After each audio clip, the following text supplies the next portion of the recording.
আপনারা দেখছেন এফএস আর ভিডিও। ভিডিওটি ভালো লাগলে আমাদের চ্যানেলটিকে সাবস্ক্রাইব করে আমাদের পাশে থাকা বেল আইকনটি প্রেস করে আমাদের সাথে। বিজেপির বি টিম হলো হুমায়ুন, এমনই বলছে অনেকে। বিজেপির বি টিম হচ্ছে হুমায়ুন, এও অনেকে বলছে দিদি হুমায়ুনকে এটা করাচ্ছে।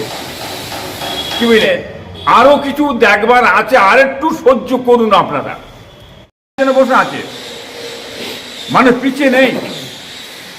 তবে উনি যখন কথা বললেন বাবরি মসজিদ হবে, বাংলার মানুষ আবেগে ভেসে গেছে একদম।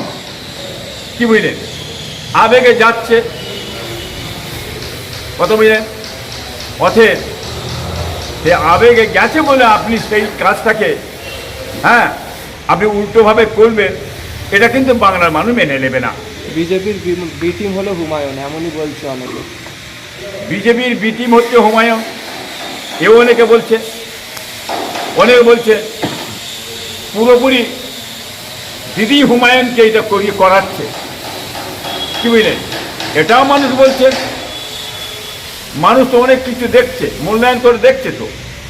কি বুঝলেন, অতএব সেখানে আরো কিছু দেখবার আছে, আর একটু সহ্য করুন আপনারা, আর একটু ধৈর্য ধরেন। আরো অনেক জিনিস চিত্র বেরিয়ে আসবে এখান থেকে।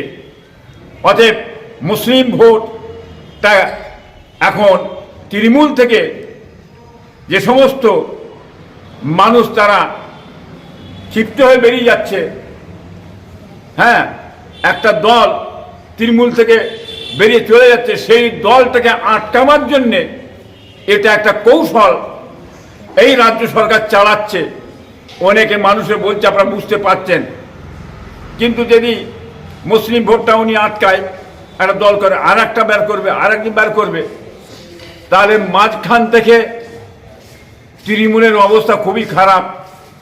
মুসলিম ভোট যত ভাগাভাগি হবে, তৃণমূলের সুবিধা হবে। কি বুঝলেন, বিজেপির সুবিধা করে দেওয়া হচ্ছে, সুট বেড়ে বিজেপি পশ্চিমবাংলায় এসে ঢুকে যাবে। এটার দিকেও বাংলার মানুষ দেখছে, আমরা দেখতে পাচ্ছি।